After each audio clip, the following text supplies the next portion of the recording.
के दीपंगा में एक सराहनीय पहल देखने को मिली, जहां जन्मोत्सव के खास मौके को मानव सेवा से जोड़ते हुए एक दिवसीय स्वैच्छिक रक्तदान शिविर का आयोजन किया गया। दीपंगा स्थित समाजसेवी कमल जायसवाल के आवास पर रक्तदान महादान जन्मोत्सव स्पेशल के तहत इस शिविर का आयोजन किया गया।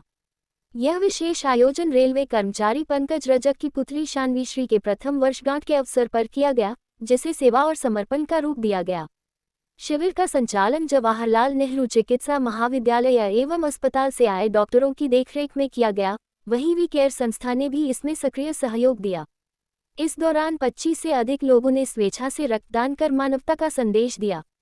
इस कैंप की खास बात यह रही कि भीखनपुर निवासी सफीर उद्दीन खान, जो सऊदी अरब में कार्यरत हैं और इन दिनों भागलपुर आए हुए थे, उन्होंने जानकारी मिलते ही शिविर में पहुंचकर रक्तदान किया। आयोजकों ने कहा कि रक्तदान महादान है, इससे हम कई लोगों की जान बचा सकते हैं। सभी लोगों को आगे आकर इसमें भाग लेना चाहिए। कार्यक्रम में समाजसेवी कमल जायसवाल, सुमन सिंह सहित कई गणमान्य और सामाजिक प्रबुद्ध लोग उपस्थित रहे। सभी ने एक स्वर में रक्तदान को जीवनदान बताते हुए लोगों से इसमें बढ़ चढ़कर भाग लेने की अपील की।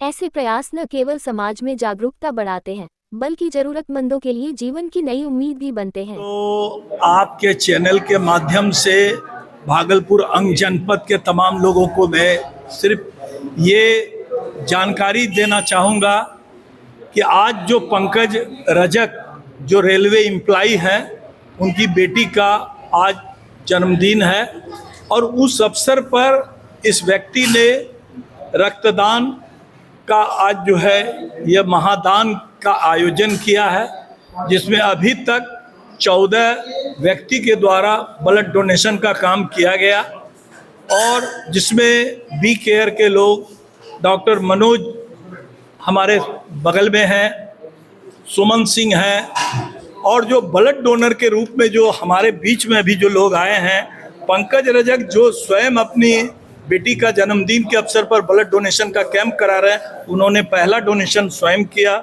निशांत नयन जी ने किया, सुधांशु कुमार, मृत्युंजय कुमार, सुमंजय झा, राकेश कुमार, मिथिलेश कुमार, राकेश कुमार सिंह, शाकिर उद्दीन, डब्लू जायसवाल, पिंकी कुमारी, आलोक कुमार सिंह और कुंदन सिंह, इन तमाम लोगों ने अभी ब्लड डोनेशन किया। और मैं यहाँ से आपके चैनल के माध्यम से Jawaharlal Nehru medical college hospitals के जो डॉक्टर्स यहाँ पर आए हुए हैं, डॉक्टर सुक्रांत जी, हमारे सैयद नूर शम्स जी और काफ़ी लोग मेडिकल कॉलेज से भी लोग आए हैं। हम आपके माध्यम से सिर्फ ये कहना चाहेंगे कि गंगा के पार में एक ऐसा भी गांव है जहां बच्चे के जन्म पर 5 पौधे लगाए जाते हैं और पंकज रजक की जो ये सोच है कि आप चाहे जन्मदिन मनाओ, चाहे किसी भी का घर पे उत्सव मनाते हो, तो उसमें आप यदि ब्लड डोनेशन जैसे कैंप का आयोजन करते हैं तो उससे अच्छी बातें कुछ हो नहीं सकती है। कितना का लक्ष्य रखा गया था? लक्ष्य देखिए, अभी क्योंकि शॉर्ट नोटिस पर ये मान के चलिए 20 से 25 लोग आज डोनेशन करेंगे और ये उत्तम दा भी और हमारे निरुपम पाल जो है यहाँ पर आए हुए हैं। सारे लोग मिलजुल कर इस ब्लड डोनेशन के कैंप में अपने अपने स्तर से भूमिका निभा रहे हैं। हम साल है उसके अवसर पर रक्तदान शिविर का आयोजन किए हैं। इससे एक अवेयरनेस हम देना चाहते हैं कि कम से कम किसी खुशी में या एनिवर्सरी में या आपका जन्म उत्सव हो, कभी न किसी रूप में रक्तदान कीजिए, अवसर ढूंढिए रक्तदान करने के लिए।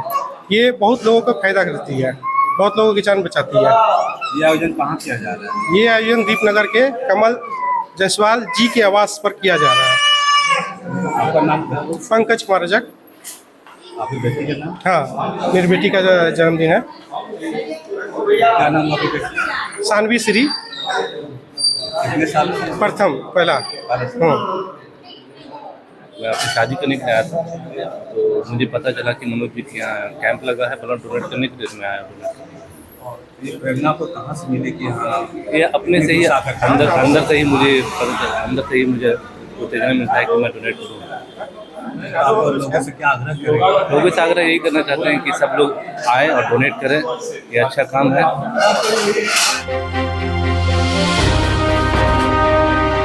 भागलपुर के तिलकामांझी भागलपुर विश्वविद्यालय में एक छात्र ने प्रशासनिक लापरवाही के खिलाफ मोर्चा खोल दिया है। रजिस्ट्रेशन नंबर जारी नहीं होने से परेशान छात्र ने विश्वविद्यालय के प्रशासनिक भवन के मुख्य द्वार पर आमरण अनशन शुरू कर दिया है। मिली जानकारी के अनुसार छात्र सोनू कुमार, जो सत्र 2022-25 का छात्र है, ने आरोप लगाया है कि विश्वविद्यालय द्वारा उसका रजिस्ट्रेशन नंबर अब तक जारी नहीं किया गया है। इस वजह से वह जरूरी शैक्षणिक दस्तावेज प्राप्त नहीं कर पा रहा है और उसका नामांकन भी बाधित हो रहा है। छात्र ने बताया कि इस संबंध में उसने 21 अप्रैल और 28 अप्रैल 2026 को परीक्षा नियंत्रक को आवेदन देकर अपनी समस्या से अवगत कराया था, लेकिन अब तक कोई कार्रवाई नहीं की गई। इसी से आक्रोशित होकर छात्र ने 6 मई 2026 को सुबह 11 बजे से तिलकामांझी भागलपुर विश्वविद्यालय के प्रशासनिक भवन के मुख्य द्वार पर आमरण अनशन शुरू कर दिया है। छात्र का कहना है कि जब तक उसका रजिस्ट्रेशन नंबर जारी कर संबंधित कॉलेज को नहीं भेजा जाता तब तक उसका अनशन जारी रहेगा। फिलहाल इस मामले को लेकर विश्वविद्यालय प्रशासन की ओर से कोई आधिकारिक प्रतिक्रिया सामने नहीं आई है। देखिए, मेरा नाम हुआ सोनू कुमार, मैं भागलपुर नेशनल महाविद्यालय का छात्र, और मुद्दा मेरी ये है कि मैं भूख हड़ताल पे विश्वविद्यालय में बैठा हूँ। हमारे यहाँ कॉन्फिडेंशियल लेटर होती है, वो महाविद्यालय कॉन्फिडेंशियल लेटर भेजा नहीं गया है विश्वविद्यालय के द्वारा, और विश्वविद्यालय ये बोलते हैं कि हमारे पास वो कॉन्फिडेंशियल लेटर जो जिसमें तुम्हारा वॉल्यूम है, वो वॉल्यूम ही विश्वविद्यालय से गायब है। अब बताइए, आप लोगों से मैं पूछना चाहता हूँ कि यदि विश्वविद्यालय से ही पूरा एक वॉल्यूम जिसमें 100 छात्रों का कॉन्फिडेंशियल नंबर रहता है, यदि विश्वविद्यालय से वो गायब हो जा रहे हैं, तब विश्वविद्यालय क्या कर रहे हैं। और डिजिटलाइजेशन की एक मुद्दा है, हमारे बार बार उठाते हैं, तो डिजिटलाइजेशन के जो युग में और विकसित भारत के युग में हर परिकल्पना जो लिखी जाएगी, और उसकी परिकल्पना में यही लिखी जाएगी कि विश्वविद्यालय से वॉल्यूम ही गायब। मुद्दा धरना, भूख हड़ताल दे रहे हैं कॉन्फिडेंशियल नंबर को लेकर। कॉन्फिडेंशियल नंबर हमारे पास पर्याप्त है, कॉन्फिडेंशियल पत्र भी महाविद्यालय नहीं पहुंचाया गया, जिसके कारण हमें CLC लेने में दिक्कत हो रही है।